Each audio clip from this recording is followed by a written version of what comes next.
A young girl left her house with boxes of chewing gum without leaving a trace. Her search quickly became one of the largest manhunts in American history. During the investigation, the investigators faced many startling twists, and their search for answers lasted 62 years until they finally discovered the truth.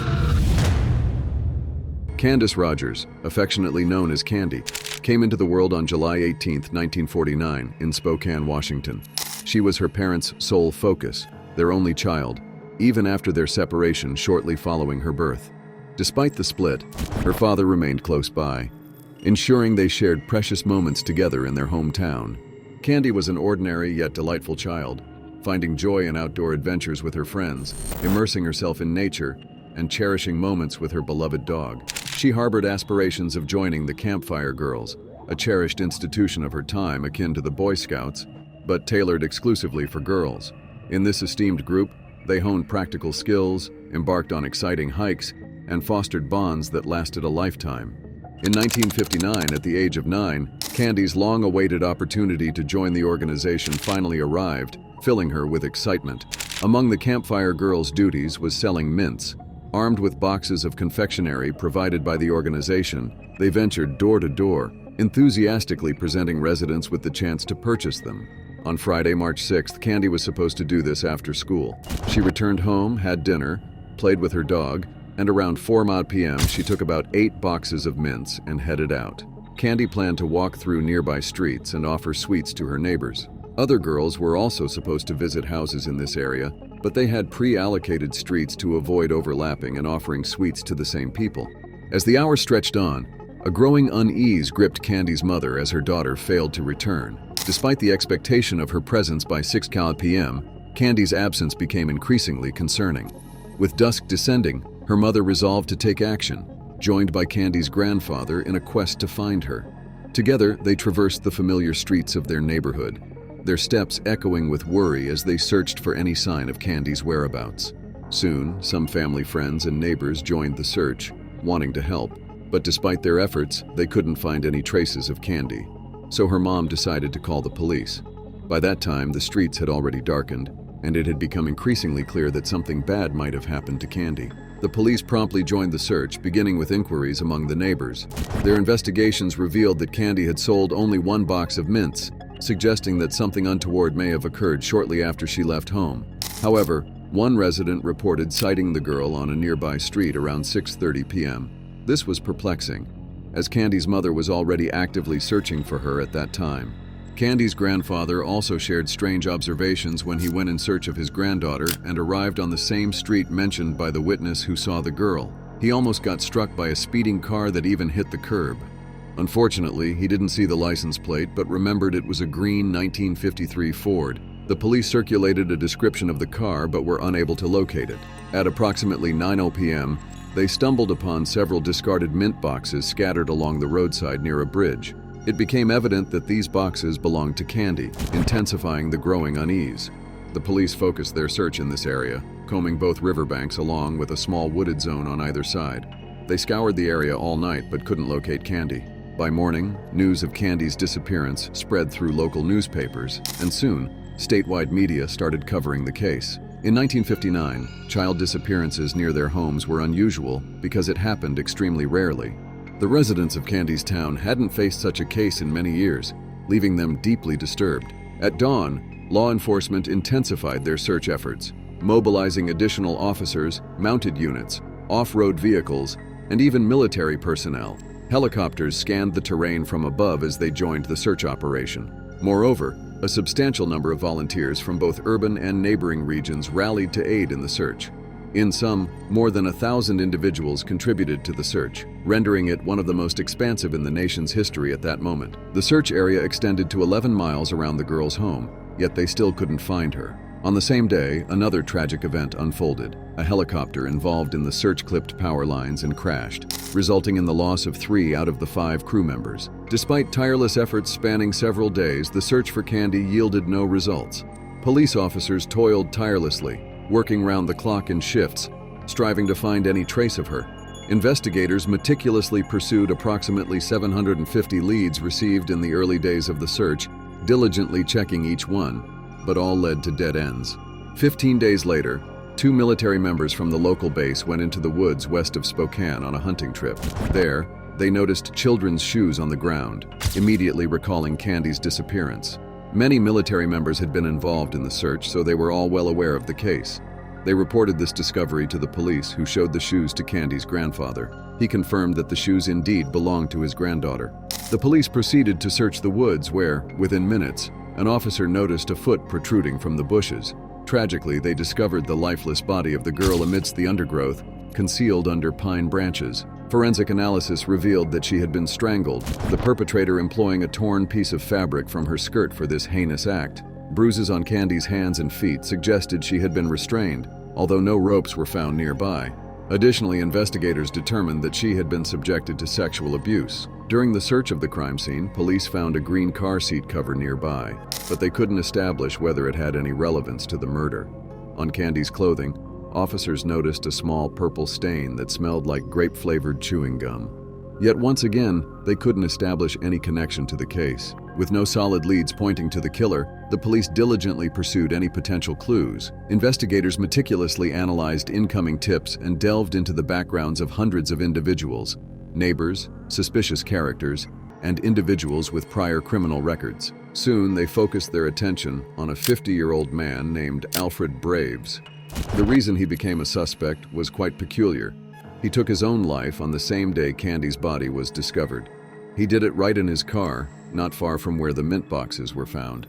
He also lived just a few hundred yards from Candy's home. When the police found Alfred's body, they discovered a rope and a woman's hairpins in his car. Investigators obtained a search warrant for his house, where they found numerous newspaper clippings detailing articles on sexual crimes against women and girls. The police also learned that several women had accused him of harassment, and even his wife admitted suspecting him of Candy's murder. Despite this troubling chain of events, investigators struggled to unearth any tangible evidence linking Alfred to Candy's murder. While hesitant to absolve him of suspicion entirely, proving his guilt appeared insurmountable. Detectives explored additional suspects, whose ranks continued to swell. Several months following the homicide, they amassed a lengthy roster of names filling multiple pages, and law enforcement meticulously scrutinized each individual. However, despite their thorough efforts, they repeatedly came up empty-handed in their quest for evidence of culpability. Later, investigators had another suspect, a serial killer named Hugh Morse. He was arrested in 1961 for a series of crimes, and the reason why he became a suspect was pretty interesting.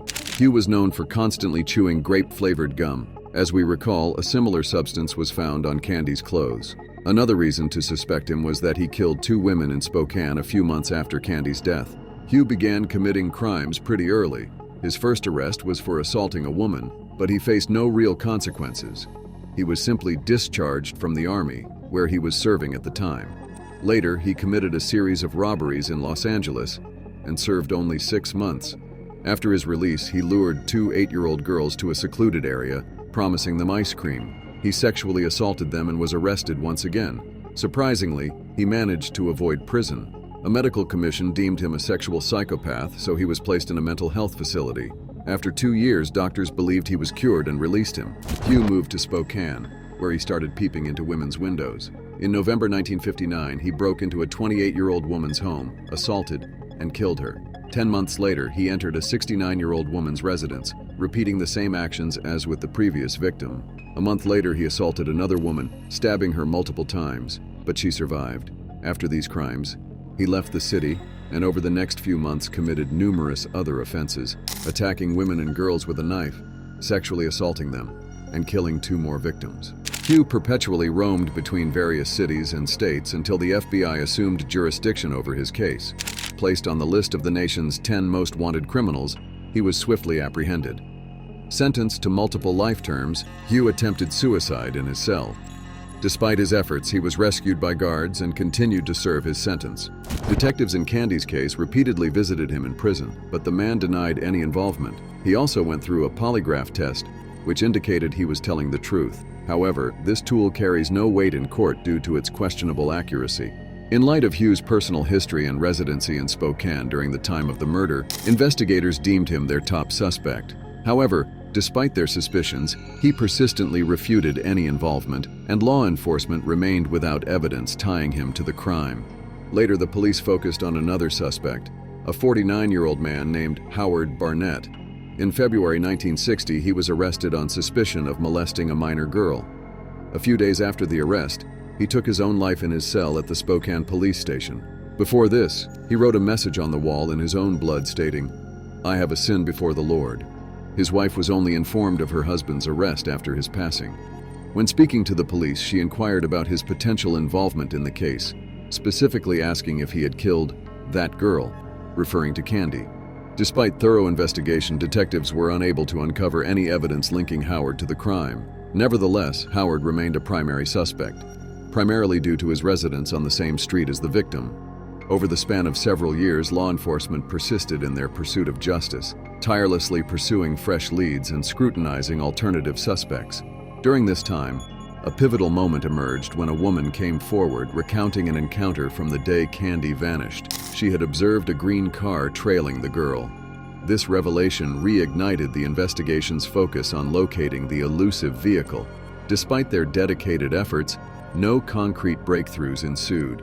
The timing of the woman's disclosure, years after the incident, added an enigmatic layer to the case. In the following decades, this case was reopened from time to time, but detectives always hit a dead end. Interestingly, they not only had to search for new leads, but also fend off false confessions. In total, 13 individuals confessed to Candy's murder, but in each case, the police concluded that they were lying. These individuals couldn't provide any information that only the killer would know, often just repeating details from the newspapers. Surprisingly, such behaviors are common in high-profile cases. For some reason, people confess to crimes they did not commit. Throughout the time, the police department saw numerous changes in detectives, each hoping to solve this crime. Candy's murder left an indelible mark, emerging as one of the most notable and enigmatic cases, not solely within their city, but resonating across the entire state. Its repercussions reverberated deeply, affecting a multitude of individuals. Prior to this tragedy, parents felt assured in allowing their children to roam freely outdoors. However, in the aftermath of this harrowing event, many found themselves reevaluating their perceptions of safety. In the early 2000s, this case was reopened once again, and this time, a new detective decided to use modern technologies. Fortunately, in 1959, the police had diligently collected and preserved all the evidence, which allowed experts to find a sample of male semen on Candy's clothing. Considering it had been stored for several decades, examining the sample proved extremely challenging. But after extensive efforts, experts managed to extract a DNA profile. They uploaded it to the FBI database, but unfortunately, there was not a single match. Detectives also cross-examined the profile with samples from numerous suspects, but none of them turned out to be Candy's killer. Throughout all these years, many were convinced that Hugh Morris was behind the crime. However, the forensics indicated he had no connection to this murder. As a result, the investigation once again hit a standstill. The police had a DNA sample from the person who sexually assaulted and killed Candy, but uncovering their identity remained quite a challenge. The case was once again reopened in 2021, and a new detective decided to try an innovative DNA analysis method, genetic genealogy. This technique had successfully solved hundreds of cold crime cases, and the detective hoped it would finally bring closure to one of the longest-standing investigations. Despite his persistent efforts, disappointment awaited him as he reached out to numerous laboratories renowned for their expertise in such analysis. To utilize this method, experts needed to examine the original DNA sample. Several attempts were made, but each laboratory concluded that the semen sample had degraded too much, so it was impossible to extract the necessary data. With one final step, the detective returned to the laboratory, where unexpectedly a long-awaited breakthrough occurred. Utilizing state-of-the-art tools, experts successfully analyzed the sample, providing them with the necessary profile of the perpetrator. They uploaded the profile to genealogical databases, initiating the search for distant relatives of the DNA owner. Through meticulous efforts, examining thousands of individuals, they narrowed their focus to one specific family. Upon investigating this family, they found that the DNA sample most likely belonged to one of three brothers. However, a new challenge arose, as all three were deceased. Nonetheless, the experts and the detectives discovered that one of the brothers had a daughter, and the police contacted her. The woman was shocked at the possibility of her father being the killer of a little girl. Without hesitation, she agreed to assist. She provided her own DNA sample, and the experts confirmed that she was closely related to the individual whose semen was found on Candy's clothing. With these results, detectives swiftly obtained a court order for the exhumation of her father's grave. Experts managed to extract a DNA profile from the remains, and after 62 years since the murder, the perpetrator's identity was finally unveiled, a man named John Hoff. The analysis unveiled a perfect match between John's DNA and the semen discovered on Candy's clothing. Despite numerous suspects over the years, John Hoff had never been considered among them. Delving into his background, detectives uncovered his implication in other criminal activities. At the time of Candy's murder, he was a 20-year-old living less than a mile from her residence. Additionally, he had military service, stationed at a base close to where the girl's body was found. 2 years after the murder, he attacked a woman, bound and sexually assaulted her, and attempted to kill, but she managed to survive. John was arrested and sentenced to only 6 months in prison.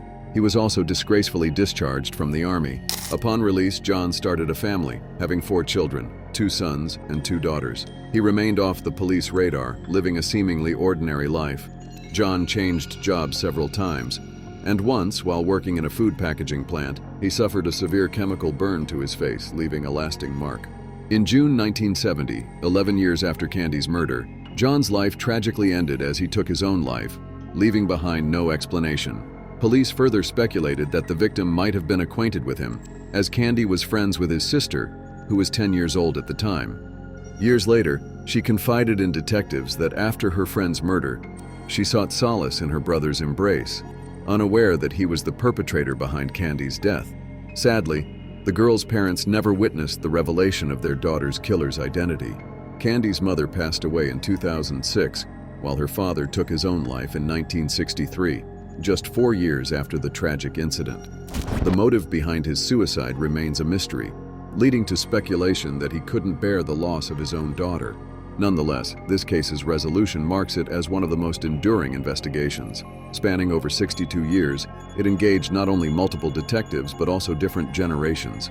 At the press conference where the police unveiled the killer's identity, only one officer who had been involved in the investigation back in 1959 was present. He expressed gratitude to have lived long enough to see the truth finally come to light. Regarding John's daughter, initially, she struggled to accept that her father could commit such a horrendous crime. Eventually, she came to terms with the truth, labeling her father as a monstrous individual who robbed an innocent girl of her life. She lamented the fact that he was never held accountable during his lifetime. Interestingly, John took his own life exactly when his daughter turned 9, the same age as Candy.